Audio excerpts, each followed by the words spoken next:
somebody explained this to me really well about why the prequels don't work and why certain things don't work in Star Wars.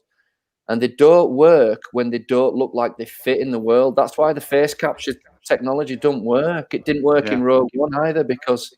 Got somebody who's saying they haven't seen it, but Jesus, you may as well not watch it, mate. It's flipping heck, that's all of it. Go watch it, No, watch it anyway. It's good. It's good.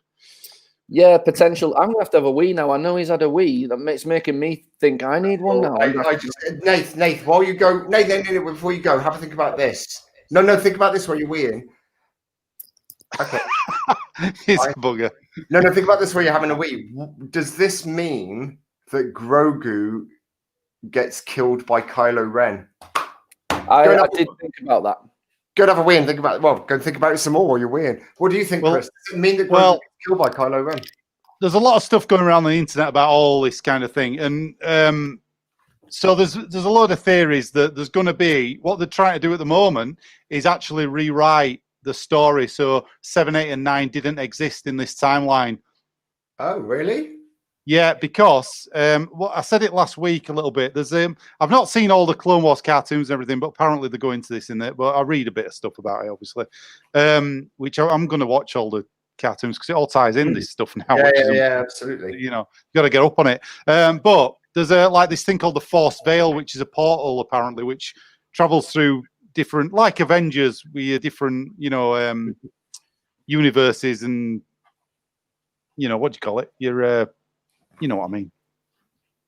What, as in, are you talking about space and time and dimensions? That's the word I'm looking at.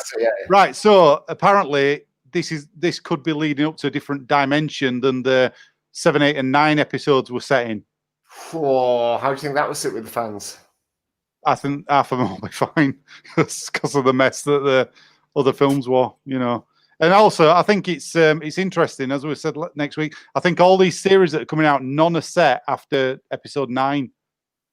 They're all set. Yeah. Timelines of everything else.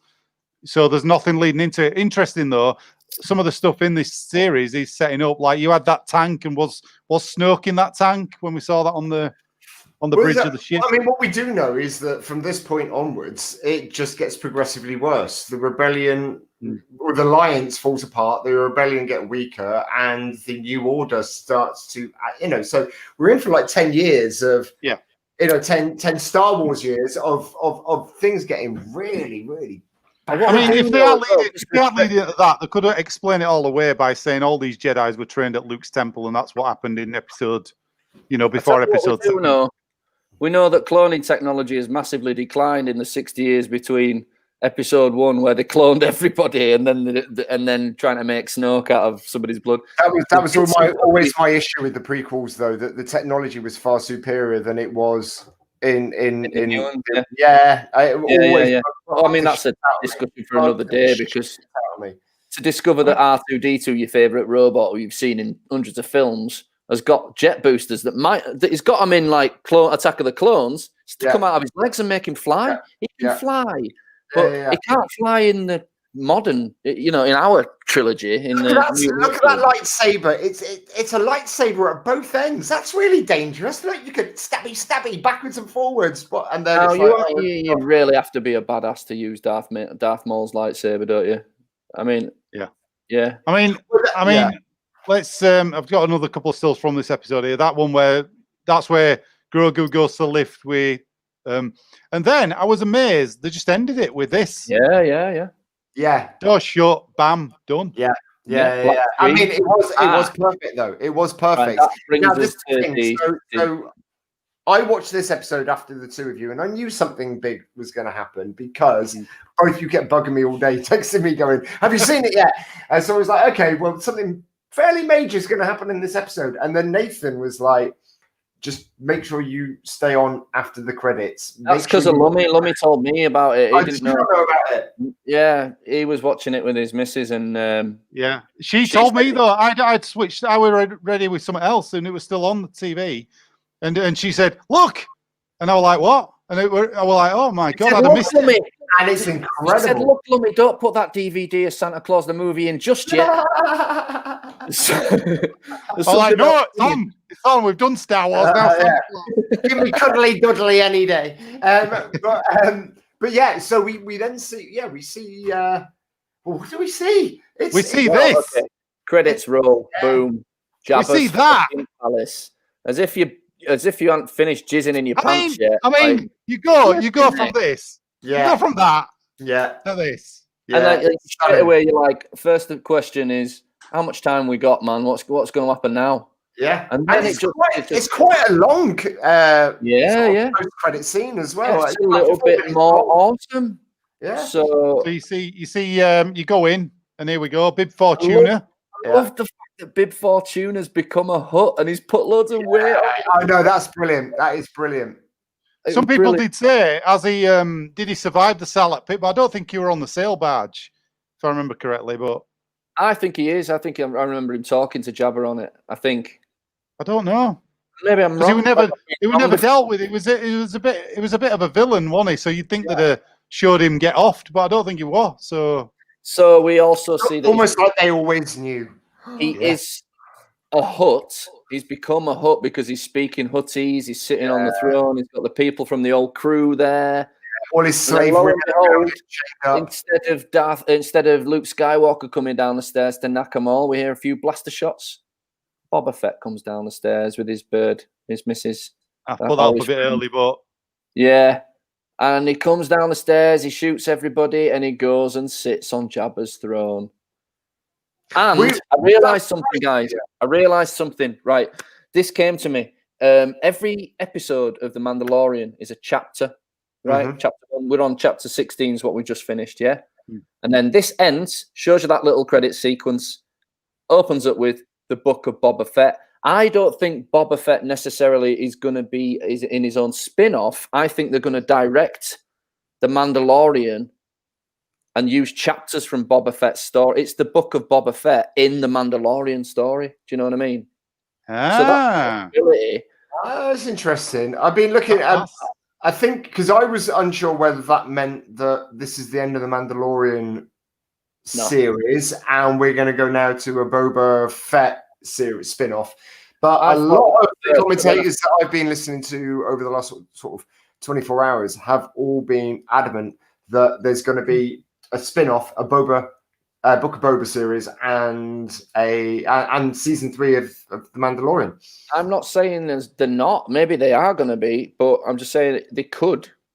If they're viewing everything as chapters, basically everything we're going to see in this Star Wars extended universe with TV shows is all going to be chapters of a massive Star Wars book. But I say, let's just get back to the story, right? So why is Boba Fett going to sit in Jabba's? Does he want to be the prince of all the bad guys, Lummy? Does he want to be is he taking over the crime syndicate? So this is what I was wondering whether it makes whether we're now going to see. Because if it does, now we know that Moff Gideon is still around, but temporarily disabled because he's got no robots anymore and he's been knocked on his ass a few times. Who is the bad guy going to be? Maybe there is going to be some kind of, and I'm still not saying I'm right, but I still feel like Mando could make his way towards Slave One as a vessel at some point. If they do make Boba Fett like the bad guy of the new series, and it turns out that Mando, their deal is over. You know, Boba Fett's a very cutthroat kind of guy, isn't he? You know what I mean? He doesn't care if he's working for the Imperials or working for the Rebels. It's all about the coin. It's all about how much money he's getting. He's a bounty hunter. So he's helped him out, shot off into hyperspace and left him to it. Didn't help him out with any of the other shit. Not bothered about that. Job's done. Deal's over. I'm finished with that. Is he going to be Mando's new enemy? Well, it's interesting you say that because I thought we'd had it established in the last few episodes that he was a Mandalorian. And then, like we talked about earlier on, where it's like, you're not Mandalorian. He's like, never said I was. No, so, his dad was a Mandalorian.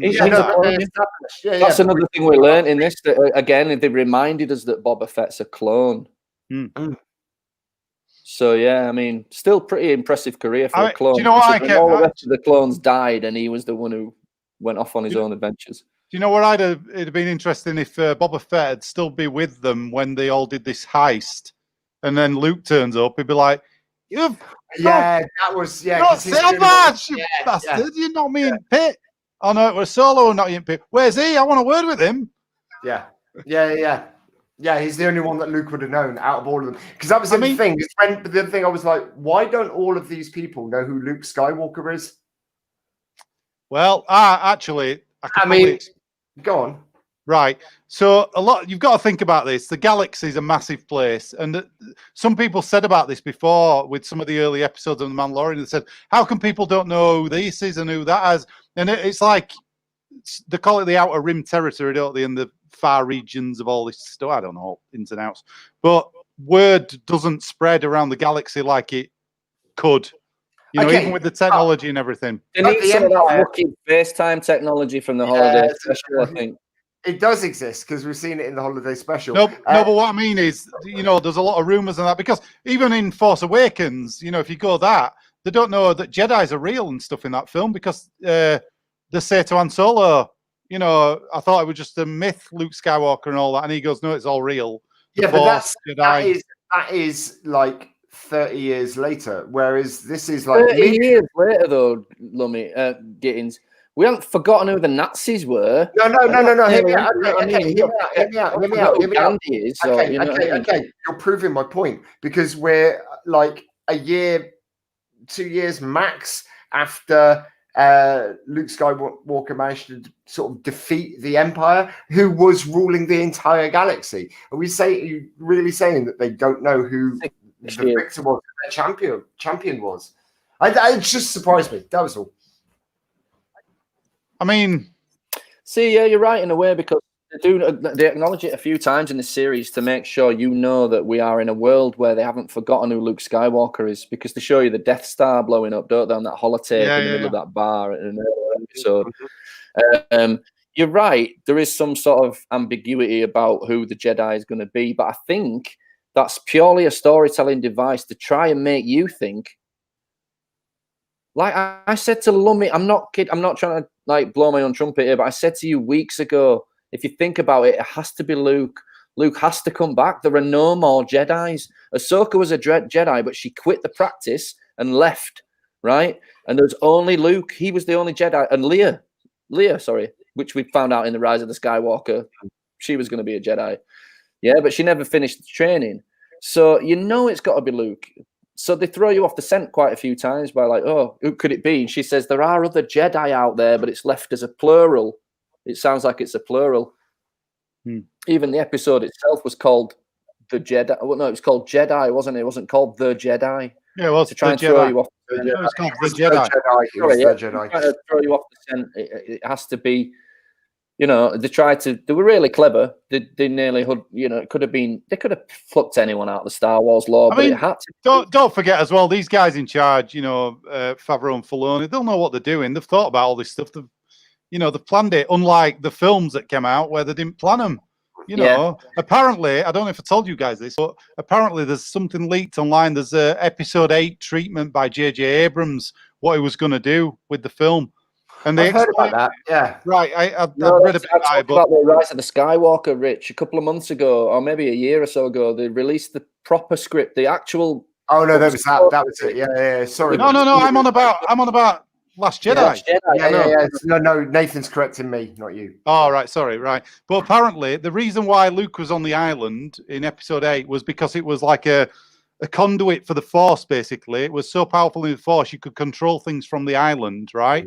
And he was controlling Rey all the way through Episode 7. That's why she was so good at the Force. And then the dark side had a place as well that they were battling, and he was controlling Snoke. So good idea, great idea, really. And Luke had a family on the island and all this stuff. So people are trying to work out if this is real, this thing, because apparently somebody in an office grabbed it off a table and went, I'll photocopy this. You're like, he won't leave that. Yeah, he won't leave that laying around. Yeah, absolutely. But it's a good idea anyway. So that might be worth discussing if we can find that in future episodes. I'd love to do a reading of it if we can. I know we'll probably get sued, but we should just act it. We should do it. Why not? Sounds fun. And look, gents, is there anything else we want to talk about The Mandalorian? I'm conscious that we're nearly at 3 hours now. I know we're going to be doing another episode where we sum up. I'm going to regret this tomorrow. I've got to get up at 6 with the kid when he wakes up. I've really fucking shot myself in the foot here. Okay, well, in which case, Chris, is there anything else you want to mention about The Mandalorian? Not about The Mandalorian. No, I think we covered it well. Just I think they did a cracking job. So yeah, absolutely. Wonderful. We are going to do another episode where, because The Mandalorian has finished now, we will do a summing up of this season of The Mandalorian, and we will have our predictions for where the series may go in season 3. Do we have any other business, gentlemen, before we finish up for the evening? Nathan, is there anything that you would like to mention? Not right now. My brain's gone a bit. But yeah, what an amazing show. If you haven't seen The Mandalorian yet, but somehow you're still watching this, go watch it. It's brilliant. They really are knocking it out of the park. The thing I will say about Luke's face, going back that, what we're thinking about the way he looks, is it weirdly enough, it sticks out more because everything else in the show is so perfect and meticulously done. So I think when we get over the fact that we've just seen Luke Skywalker and it's been amazing, I think we're going to be going, yeah, that is a bit, they could do better. And I bet you in a couple of weeks you see them videos on YouTube and they've re-deep faked it and it looks way better.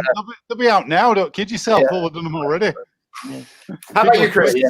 Any other business, Chris, before we finish up the show? Can I plug something or? Yeah, of course you can. Plug your mouth. So, all right, I've got some shows this week then. So Monday night, we've got prequel, sequel, requel, doing Richie's worst film, Santa Claus the movie. Oh, you really? Yeah, we are, yeah.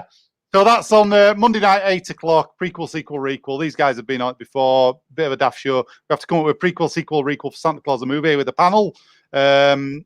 Tuesday night, I've got a radio show called What's the Score, where I play score music usually, but this week it's a Christmas special. That's on Box Office Radio, 8 o'clock, and I need people to request songs. Nate did one earlier. I'll get one off you, Rich, as well. Anything you like, Christmas, it's going to be a big bumper hit, not bothered, bumper episode. Then Wednesday night at 8 o'clock, I'm going to do a script reading of The Empire Strikes Back. So I'm going to do my impressions on there. So Star Wars fans, obviously, one for you. We're going to do a speed read of that. It's called Speedrun Cinema. Do a different film every time. It's a new format show. I'm going to try doing The Empire Strikes Back. So there you go. Contrary to what you might be believing, audience, Lummy does actually have a girlfriend. He does. Yeah. He does. He really does. Why are we laughing? He does. She's everything's online. It's not a problem, is it? To online shows. That's absolutely fine. Okay, ladies and gentlemen, in which case, please go and subscribe and like our YouTube channel. It's All Geek to Me. You can find us on Facebook. It's All Geek to Me. And we are at It's All Geek Twit over on that there Twitter. We are going to be back next week, either with a pre-recorded show or a live show, so that we know that there's going to be a lot of people, in light of the recent news, there's going to be a lot of people spending next weekend by themselves. And got a quick message there for you as well. Oh, Barry, happy Christmas to you too. Happy Christmas, guys. Barry, it's been a pleasure having you join us. Thank you so much for your lovely comments. And please feel free to leave a comment in the description below and join us next week. If you've got any suggestions for topics that you would like us to cover, please don't be shy. We are going to be available in the comments next week as well to have a chat, or I will be, to have a chat to anyone who's feeling a little bit lonely over Christmas weekend. But for me, for Chris, and for Nathan, this has been episode 2 of It's All Geek to Me, and we'll see you next week. Goodbye. Merry Christmas.